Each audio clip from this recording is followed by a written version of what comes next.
Suamiku Om Tentara. Bab 014. Kok bisa ya Mas Dirga kayak nggak kenal sama aku? Masa dia lupa sama aku? Pikir Zaida. Terus, kalau Mas Dirga ada di batalion itu buat pengajuan nikah sama ceweknya, itu artinya kalau aku sama Mas Firza sudah resmi nikah dinas, kami bakal satu asrama sama Mas Dirga dan calon istrinya dong. Zaida memijat kepalanya sendiri. Siapa sangka, terlalu banyak kejutan dalam hidup Zaida. Ya sudahlah, semoga saja nggak ada masalah ke depannya. Hari ini di batalion, Firza dan beberapa rekannya baru saja selesai melaksanakan upacara rutin pada hari Senin. Kapten Firza mewakili Komandan Yonif yang sedang keluar kota berlaku sebagai inspektur upacara. Sedangkan yang menjadi komandan upacara adalah Letu Agus Rahmat. Setelah upacara selesai, Dirga dan rekan-rekannya mengobrol bersama membahas Firza yang merupakan danki baru di batalion ini. Padahal Kapten Firza itu danki baru ya kan? Tapi, dia udah dipercaya aja sama Pak Danyon, ucap Dirga kepada teman-temannya. Hal itu langsung diangguki oleh teman-teman Dirga. Wajarlah. Aku dengar sepak terjangnya bagus. Gak heran kalau dia langsung dipercaya. Dirga mengerjap. Oh ya, iyalah. Kapten Firza itu karirnya cemerlang di kesatuan sebelumnya. Dirga mangut-mangut mendengarkan cerita teman-temannya. Mendengar itu semua membuat Dirga kagum dengan sepak terjang Firza yang memang sudah terkenal dan disegani. Namun, sebenarnya yang membuat Dirga sangat kagum adalah calon istri Firza. Masih terbayang-bayang dengan wajah wanita yang tidak sengaja bertabrakan dengannya kemarin itu. Ngomong-ngomong, aku sempat lihat dia kemarin bawa calon istrinya pengajuan.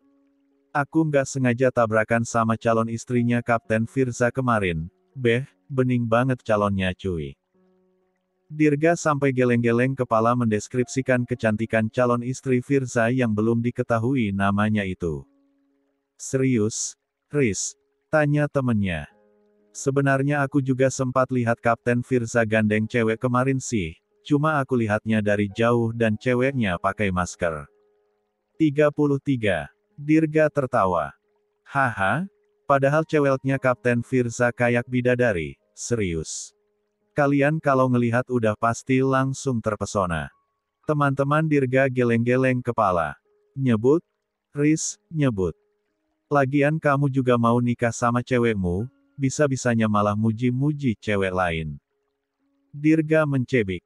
Ya elah, aku cuma kagum aja bukan berarti aku selingkuh atau apa. Cekak, kalau cewekmu denger, terus ngamuk, kapok kamu Riz. Dirga memutar bola matanya.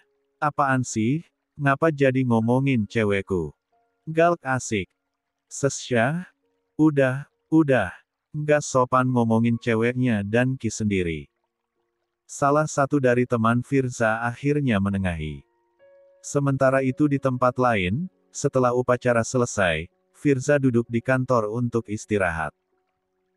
Namun, tiba-tiba ponselnya bergetar karena ada panggilan. Firza mengernyit ketika melihat layar ponselnya, ternyata panggilan itu berasal dari komandan lamanya. Hah, tumben, pikir Firza. Namun, ia segera menerima panggilan tersebut. Halo, selamat pagi, Komandan. Sapa Firza. Pagi, Firza. Saya mau memberi kabar ke kamu. Sebenarnya, Firza seketika membelalak mendengar kabar dari sang komandan lama. 34. Baik, saya paham. Siap. Dan, ucap Firza sebelum panggilan tersebut berakhir. Setelah berbicara dengan komandan lamanya, Firza mengusap wajahnya kemudian menghela nafas berat. Kasihan sekali Niki. Firza masih terdiam di sana. Lumayan kepikiran dengan kabar yang baru saja ia dengar dari komandan lamanya.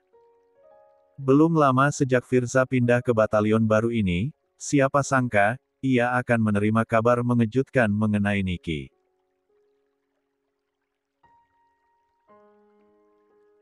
Terakhir kali mereka bertemu adalah saat jalan-jalan terakhir malam itu, lalu ia tidak pernah melihat Niki lagi. Bahkan saat Firza berangkat pun Niki tidak ada, tidak pula mengirim pesan. Apa karena itu? Gumamnya memikirkan sesuatu. Beberapa waktu terakhir memang sangat sibuk untuk Firza. Dari mulai mengurus kepindahannya ke batalion baru, kemudian lanjut mengurus administrasi nikah dinasnya dengan Zaida. Tidak ada waktu untuk memikirkan hal lain termasuk Niki. Makanya, Firza pun sampai lupa dengan gadis itu.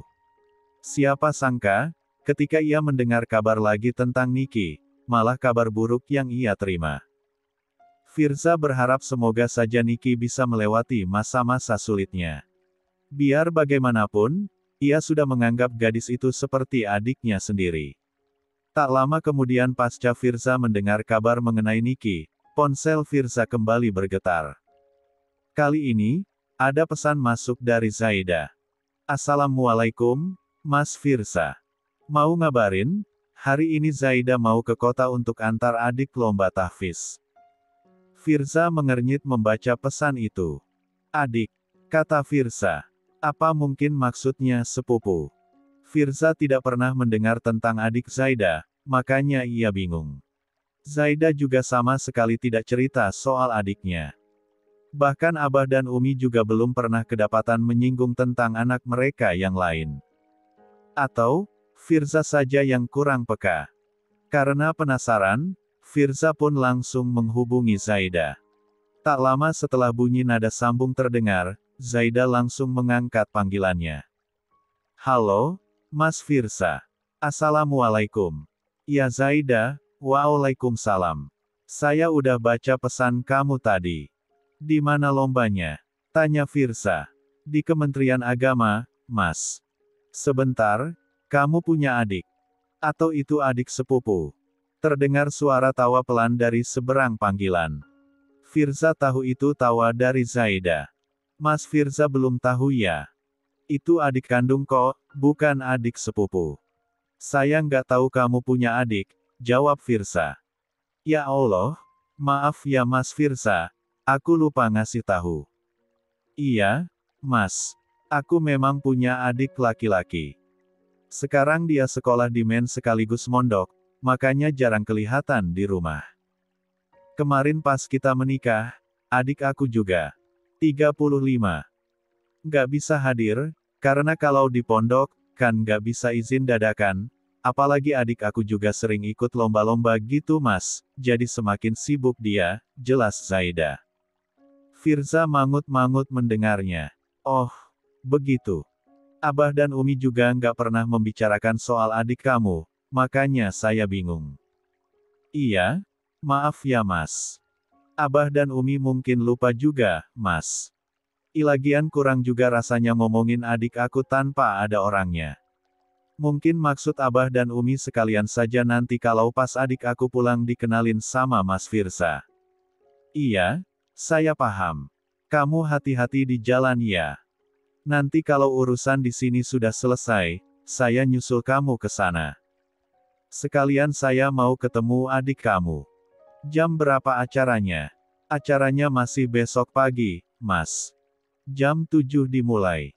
Tapi, ini adik aku sama teman-temannya berangkat mulai sekarang. Peserta lain juga berangkatnya pada hari ini. Jadi, nanti malam bakal nginep di hotel. Oh, oke. Nanti kalau kamu sudah sampai tujuan, tolong kabarin saya ya. Oh, sama sekalian tolong kirim alamat hotelnya. Iya, Mas. Ya sudah, kalau gitu aku tutup dulu. Ini masih agak sibuk juga karena mau berangkat. Siap. Jaga diri baik-baik ya Zaida. Assalamualaikum. Waalaikumsalam. Lalu, panggilan pun berakhir. Sekitar pukul 11:30 siang, Zaida mengirim pesan lagi kepada Firza. Dan rombongan sudah sampai di hotel tempatnya menginap. Assalamualaikum, Mas Firza. Aku, adik, dan anak-anak lainnya sudah sampai di hotel.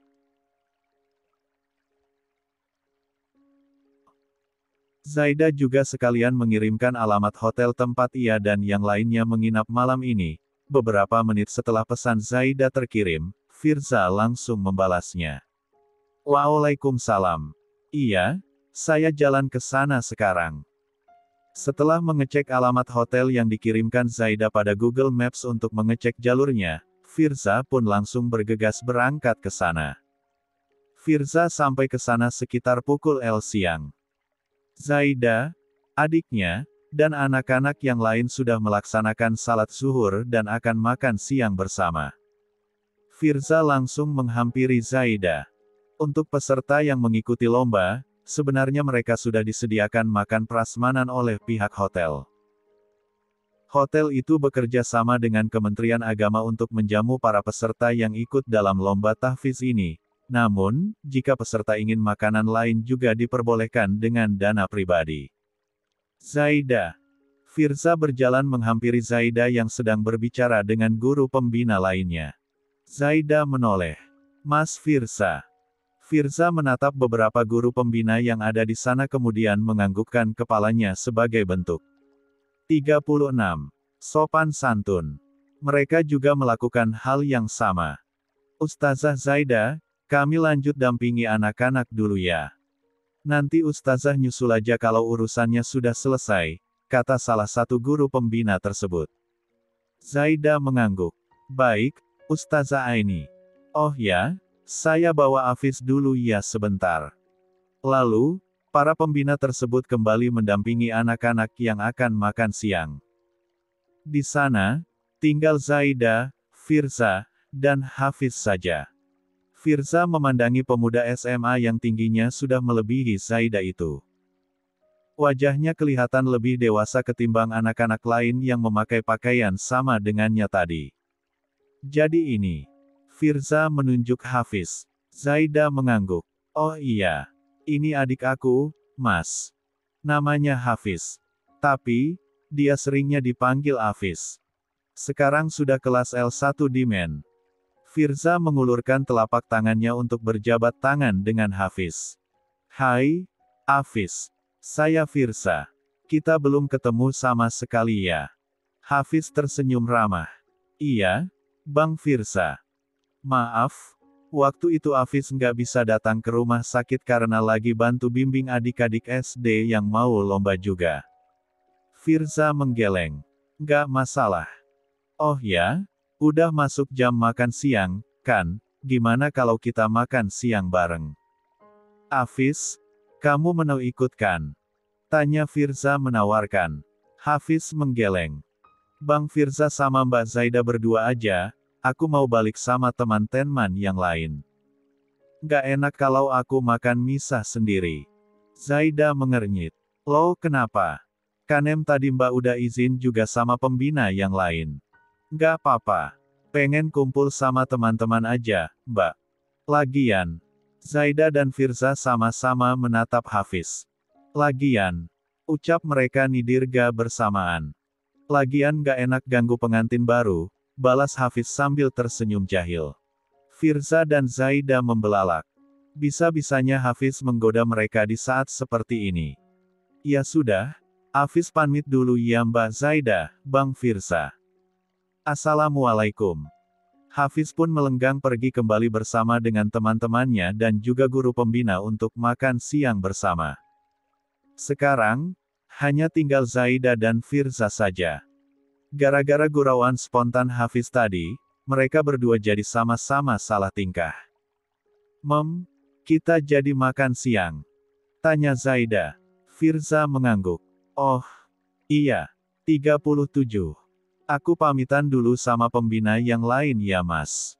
Takutnya mereka nanti nyariin. Firza mengangguk.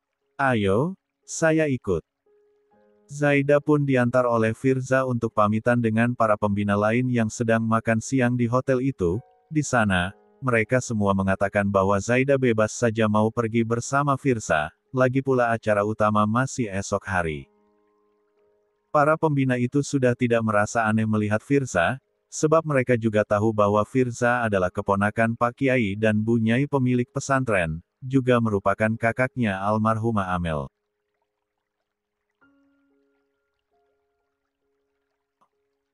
Setelah berpamitan, Firza mengajak Zaida makan siang di luar hotel. Di dekat hotel itu ada rumah makan yang jarak antar mejanya berjauhan. Di setiap meja juga dihias dengan tumbuhan pagar artifisial untuk memberikan kesan privat kepada semua pengunjung yang datang. Firza memilih tempat itu agar Zaida leluasa makan tanpa khawatir wajahnya dilihat oleh pengunjung lain. Syukurnya, ketika mereka ke sana, rumah makan itu sedang tidak terlalu ramai.